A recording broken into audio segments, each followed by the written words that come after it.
శాంతి. ఈరోజు Murali date 23 October 2023. బాబా చెప్తున్నారు, మధురమైన పిల్లల్లారా, ఇప్పుడు మానవుల ద్వారా లభించిన మంత్రతంత్రాలు ఏమీ పనికిరావు, ఉపయోగపడవు.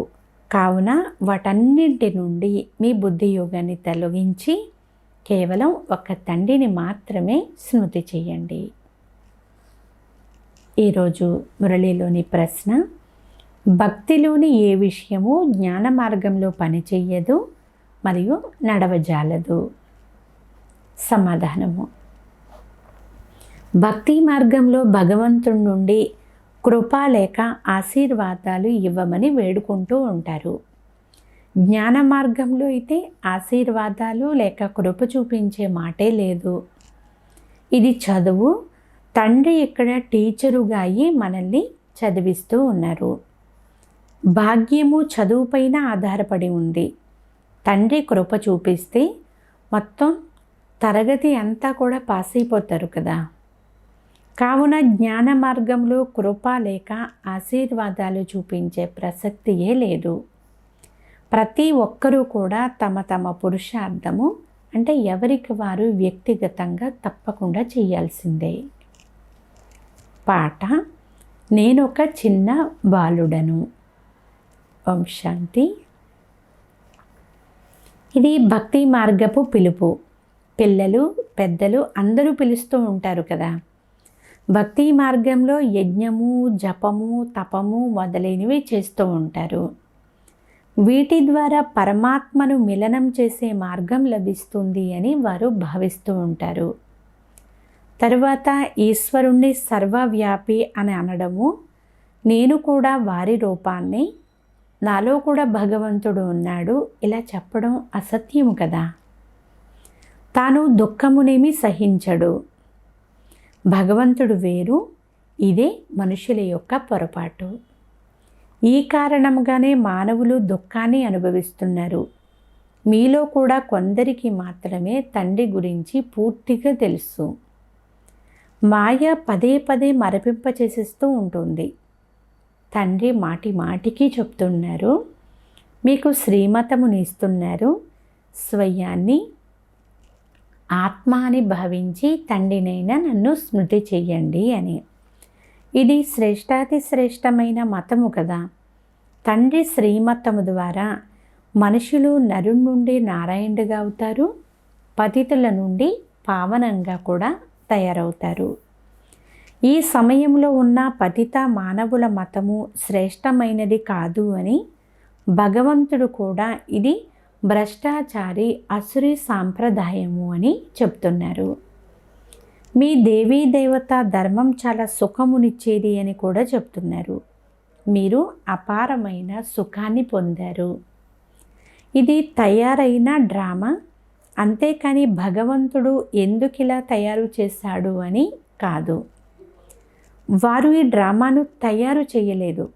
ఎందుకంటే డ్రామా అంటే అనాది కదా. జ్ఞానము అంటే పగలు, భక్తి అనగా రాత్రి. ఈ జ్ఞానము ద్వారా ఇప్పుడు మీరు స్వర్గవాసులుగా అవుతున్నారు. భక్తి ద్వారా నరకవాసులుగా అయ్యారు.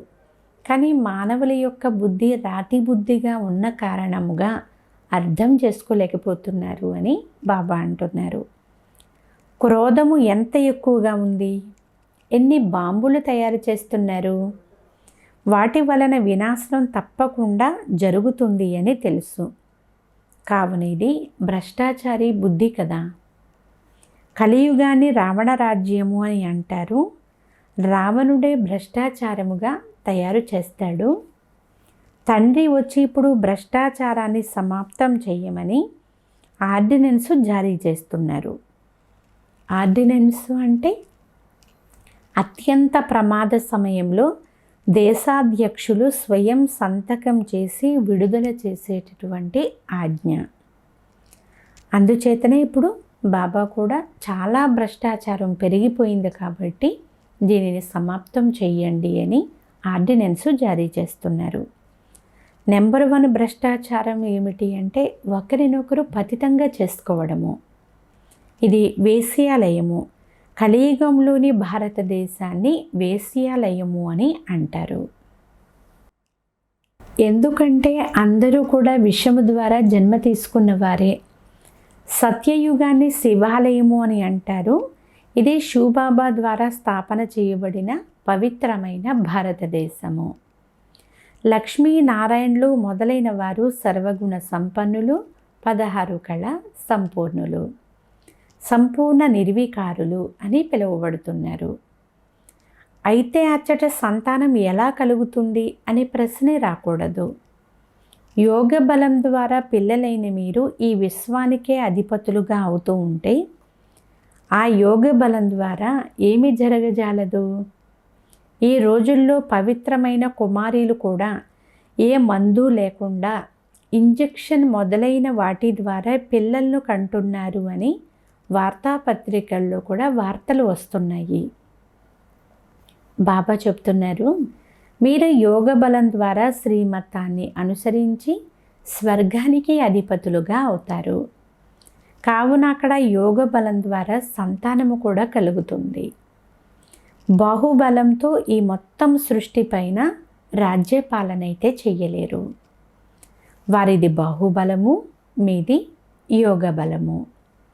మీరు సర్వశక్తివంతుడైన తండ్రితో యోగం జోడిస్తారు. స్వయం సర్వశక్తివంతుడైన తండ్రియే చెప్తూ ఉన్నారు, నన్ను స్మృతి చేసినట్లయితే మీ వికర్మలు వినాశనం అవుతాయి. అయితే ఈ విషయము ఎవ్వరి బుద్ధిలో కూడా స్థిరంగా నిలవడం లేదు అని బాబా అంటున్నారు. ఆ సమయంలో సరే సరే అని అంటారు, కానీ ఆ తర్వాత మళ్ళీ మర్చిపోతారు. స్వయం భగవంతుడైన అనంతమైన తండ్రి రాజయోగమును నేర్పించి జ్ఞానముతో మనల్ని అలంకరిస్తున్నారు. అయినా బుద్ధిలో స్థిరపడకపోతే వారి అదృష్టంలో లేదు అని, అందుకే వారు పురుషార్థం చెయ్యడం లేదు అని అనడం జరుగుతుంది. టీచరు అందరినీ చదివిస్తారు, కానీ ఒక్కొక్కరు ఒక్కొక్కలాగా చదువుతారు. సరిగ్గా చదవకపోతే కొంతమంది ఫెయిల్ అయిపోతారు. టీచరును ఆశీర్వాదాలు, కృప మొదలైనవైతే అడగరు కదా. చదువులో ఆశీర్వాదాలు, కృప మొదలైనవి ఉండవు. జ్ఞాన మార్గంలో స్వయంగా తండ్రి మీకు నమస్కరిస్తారు. కృప, ఆశీర్వాదాలు వేడుకోరాదు. తండ్రి వద్దకు కొడుకు వచ్చాడు అంటే అధికారిగానే అవుతాడు. ఇతను అధికారి, కృప చూపించే మాటే లేదు అని తండ్రి అంటారు. తండ్రి వారసత్వం అంతా కొడుకుకు చెందే తీరుతుంది కదా. కానీ పిల్లలను సరిదిద్దడము అంటే టీచరు కర్తవ్యము. టీచరు ఏమంటారు? సరిగ్గా చదవండి అని చెప్తారు. చదవడం మరి పిల్లల యొక్క కర్తవ్యం కదా. అంటే పిల్లలు అన్న, విద్యార్థులు అన్న ఒక్కటే, తండ్రి అన్న, టీచరు అన్న ఒక్కటే. కానీ ఇందులో కృప చూపించేది ఏముంది?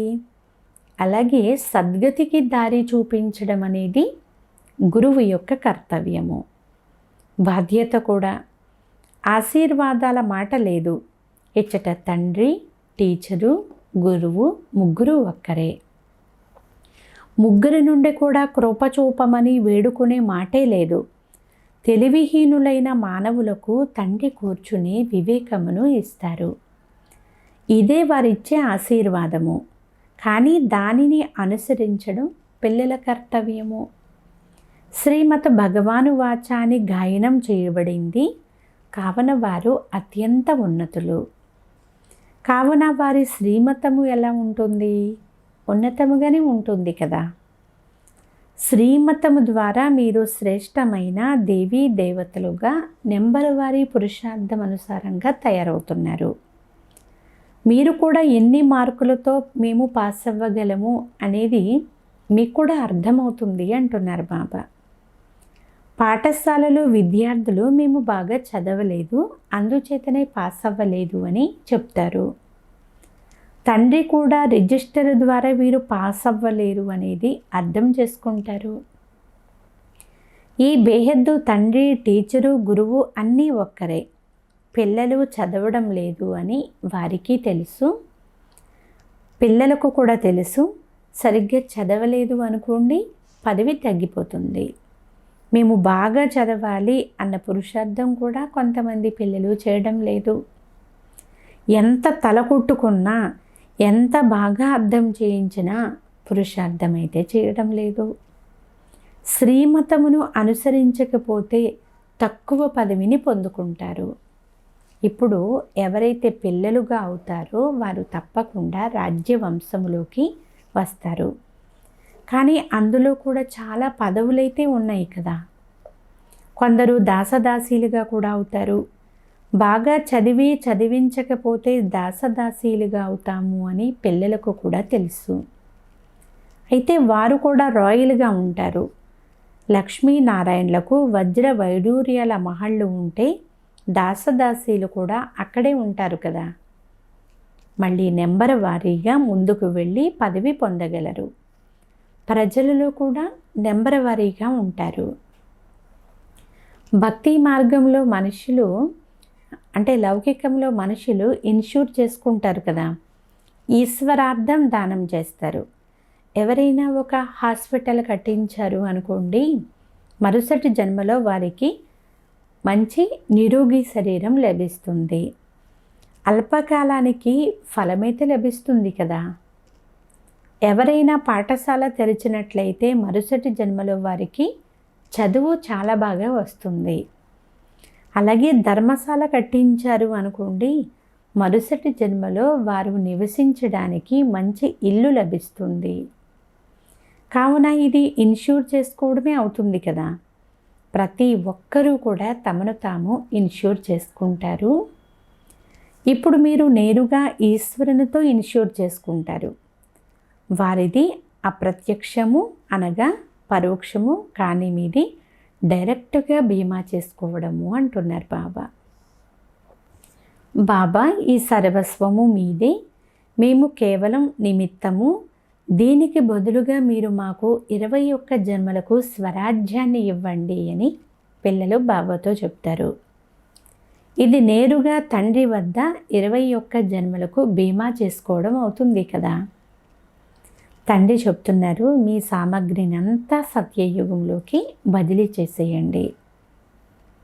ఉదాహరణకి యుద్ధం జరిగినప్పుడు చిన్న చిన్న రాజులు పెద్ద రాజుల వద్ద తమ ఆస్తిపాస్తులను దాచుకుంటారు. యుద్ధం పూర్తి అయిన తర్వాత మళ్ళీ పెద్దవారి నుండి వాపస్ తీసుకుంటారు. బ్రహ్మాబాబాకు ఈ విషయాలన్నింటిలో కూడా చాలా అనుభవం ఉంది. తండ్రికి కూడా తెలుసు, అలాగే ఈ దాదాకు అంటే బ్రహ్మాబాబాకి కూడా తెలుసు. మాకు తాత ద్వారా తండ్రి నుండి వారసత్వం లభిస్తుంది అని అర్థం చేసుకోవాలి. తండ్రి మనల్ని ఇప్పుడు చదివిస్తున్నారు. ఆ తండ్రి స్వర్గస్థాపన చేస్తారు. తండ్రి హెవెన్లీ గాడ్ ఫాదర్. కానీ ఈ బ్రహ్మ కాదు, ఇతను దాదా. మొదట తప్పకుండా ఈ దాదాకు చెందిన వారిగా అవ్వాలి. బాబా, మేము మీ వారము, మీ నుండి మేము స్వర్గ వారసత్వం తీసుకుంటాము అని అంటారు. అయితే మీరు మిగిలిన అన్ని వైపుల నుండి బుద్ధి యోగాన్ని తొలగించాలి. శ్రమంతా ఇందులోనే ఉంది కదా అంటున్నారు బాబా. తండ్రి చెప్తున్నారు, ఇప్పుడు ఇతర గురువులు మొదలైన వారి మంత్రాలు ఏమీ కూడా పని చెయ్యవు. ఏ మానవుల మంత్రాలు ఇప్పుడు పనికిరావు. నేను మీకు చెప్తున్నాను, ఇప్పుడు నన్ను స్మృతి చేశారు అనుకోండి, మీకు విజయం లభిస్తుంది. మీ తలపైన చాలా పెద్ద పాప భారం అయితే ఉంది. నన్ను స్మృతి చేస్తే వికర్మలు వినాశనమవుతాయి. తర్వాత మళ్ళీ మిమ్మల్ని స్వర్గములోకి పంపిస్తాను. మొట్టమొదట ఈ నిశ్చయం ఉండాలి కదా. నిశ్చయం లేదు అనుకోండి, బాబా బుద్ధికి వేయబడి ఉన్నటువంటి తాళాన్ని కూడా తెరవరు, ధారణ కూడా జరగదు. తండ్రికి చెందిన వారిగా అయితే వారసత్వానికి కూడా హక్కుదారులుగా అవుతారు. అయితే పిల్లల బుద్ధిలో ఈ విషయాలు నిలవడం లేదు అని బాబా అంటున్నారు. కొంతమంది కొత్తవారు కూడా పాతవారి కంటే వేగంగా ముందుకు వెళ్ళిపోతారు. తండ్రి ఇప్పుడు చాలా బాగా అర్థం చేయిస్తున్నారు. ఎంత బాగా చదువుతారో అంత బాగా సంపాదన కూడా జరుగుతుంది అని. ఈ ఈశ్వరీయ జ్ఞానము సంపాదనకు మూలము. మీరు ఈ జ్ఞానము ద్వారానే కదా విశ్వానికి అధిపతులుగా అవుతారు. మానవులలో అయితే ఈ జ్ఞానం లేనే లేదు. బాబా అంటున్నారు, ఇప్పుడు మీరందరూ నా పిల్లలు అసురీ సాంప్రదాయము నుండి దైవీ సాంప్రదాయులుగా, భ్రష్టాచారుల నుండి శ్రేష్టాచారులుగా అవుతున్నారు. శ్రీమతం ద్వారా తప్ప ఇతర ఏ విధంగానూ ఎవ్వరూ శ్రేష్టాచారులుగా అవ్వలేరు. లేదు అంటే చివరిలో శిక్షలు అనుభవించి వాపసు వెళ్తారు. భలే కొద్దో గొప్ప జ్ఞానం విన్నవారు కూడా స్వర్గంలోకి అయితే వస్తారు. అయితే అతి సాధారణ ప్రజల్లోకి వెళ్ళిపోతారు. పదవులైతే నెంబర్ వారీగా ఉంటాయి కదా, అక్కడ భోజనము కూడా లభించినటువంటి పేదవారు అయితే అసలు ఉండనే ఉండరు. ఇక్కడ గల నిరుపేదల వంటి వారు అక్కడ ఉండరు. అందరికీ సుఖం ఉంటుంది అక్కడ. కానీ ప్రజలుగా అయినా పర్వాలేదులే అని మాత్రం భావించకండి, అది కూడా బలహీనతయే అవుతుంది. మొదట నిశ్చయం పక్కాగా ఉండాలి. ఎందుకంటే ఇది నిరాకార భగవాను వాచ. భగవంతుడు చెప్తున్నారు, నాకు మానవ శరీరం అయితే లేదు, నా పేరు శివుడు. అయితే దేవతలకు కానీ మనుష్యులకు కానీ వారి శరీరాలకు పేర్లు ఉంటాయి. కానీ నా పేరు శరీరానికి సంబంధించింది కాదు, నాకంటూ ఒక సొంత శరీరం లేనే లేదు అని బాబా అంటున్నారు. శరీరధారులను భగవంతుడు అని అనరు, మనుష్యులు అని అంటారు. మానవులను భగవంతుడు అని భావించినందువలన భారతీయులు ఎంత తెలివిహీనులుగా అయిపోయారు. నిజానికి భారతవాసీలు చాలా తెలివివంతులుగా ఉండేవారు. మొదట భారతదేశంలోని వస్త్రాలు మొదలైనవి చాలా రిఫైన్గా, సున్నితముగా తయారయ్యేవి. ఇప్పుడైతే అటువంటి మంచి వస్తువులు తయారవ్వజాలవు. స్వర్గంలో సైన్స్ కూడా కేవలం సుఖము కొరకే ఉపయోగపడుతుంది. కానీ ఎక్కడైతే సైన్సు సుఖమును ఇస్తుంది, అలాగే దుఃఖమును కూడా ఇస్తుంది. అల్పకాల సుఖం మాత్రమే లభిస్తుంది, కానీ దుఃఖం అయితే చాలా ఎక్కువగా లభిస్తుంది. ప్రపంచమంతా సమాప్తమైపోతుంది అంటే మరి అది దుఃఖమే కదా. అందరూ త్రాహి త్రాహి అని వాపోతారు. అక్కడ సైన్సు ద్వారా సుఖమే సుఖం ఉంటుంది, అసలు దుఃఖం యొక్క నామరూపాలు కూడా ఉండవు. ఇది కూడా ఎవరి భాగ్యము వికసిస్తుందో అటువంటి పిల్లలు మాత్రమే అర్థం చేసుకోగలుగుతారు. భాగ్యములో సుఖము లేకుంటే అర్థం చేసుకోలేరు. బారిస్టర్లలో కూడా నెంబర్ వారీగా ఉంటారు కదా. కొందరైతే ఒక్కొక్క కేసుకు 10-20 వేల రూపాయలు కూడా తీసుకుంటారు. కొంతమంది బారిస్టర్లకైతే అసలు ధరించడానికి మంచి కోటు కూడా ఉండదు. ఇక్కడ కూడా అలాంటి వారు ఉన్నారు కదా.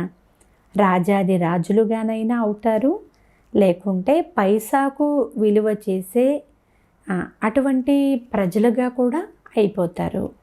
కావున తండ్రి కూర్చుని పిల్లలకు అర్థం చేయిస్తున్నారు, భారతదేశమే ఇప్పుడు అన్నింటికంటే నిరుపేద దేశము.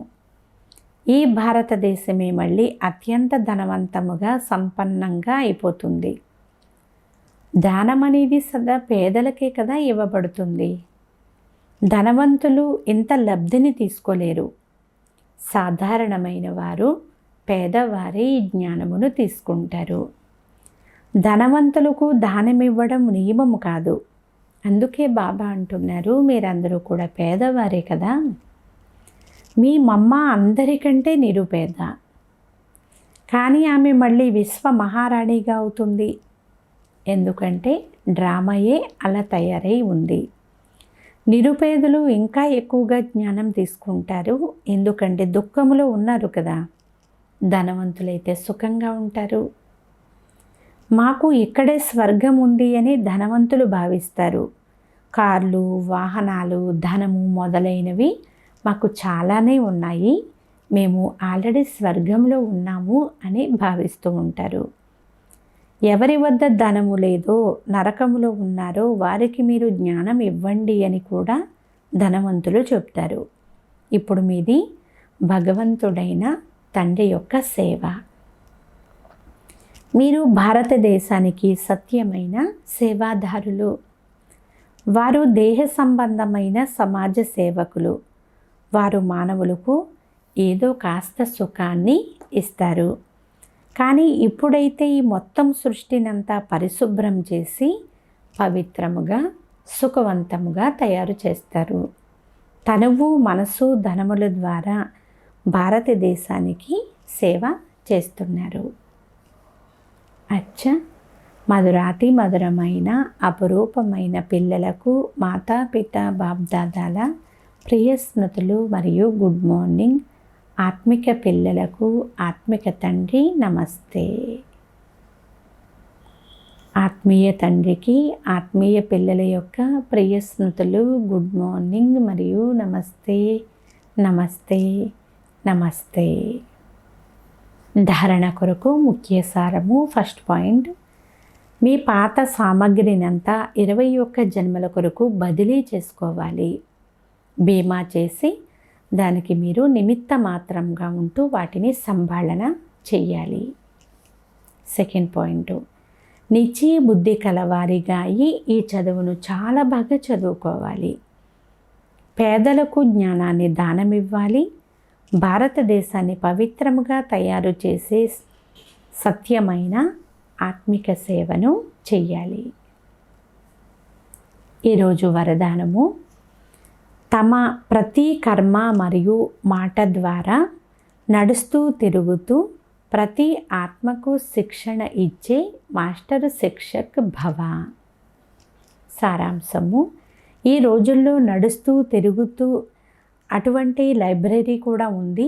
అలా మీరు కూడా నడుస్తూ తిరుగుతూ ఉన్న మాస్టర్ శిక్షకులు. సదా మీ ముందు స్టూడెంట్లను చూడండి. ఒంటరిగా ఉండరు, సదా స్టూడెంట్ల ఎదురుగానే ఉంటారు. సదా స్టడీ చేస్తూ ఉంటారు మరియు చేయిస్తూ కూడా ఉంటారు. యోగ్యమైనటువంటి శిక్షకులు ఎప్పుడూ కూడా స్టూడెంట్ల ముందు నిర్లక్ష్యముగా అయితే ఉండరు. అటెన్షన్ ఉంచుతారు. మీరు నిద్రిస్తారు, లేస్తారు, నడుస్తారు, తింటారు. మేము ప్రతి సమయము మేము గొప్ప కాలేజీలో కూర్చున్నాము, స్టూడెంట్లు చూస్తున్నారు అని ఇలా భావించండి అని బాబా అంటున్నారు. స్లోగన్, ఆత్మనిశ్చయముతో తమ సంస్కారాలను సంపూర్ణ పావనముగా చేయడమే శ్రేష్టమైనటువంటి యోగం అవుతుంది. అచ్చా, ఓం శాంతి.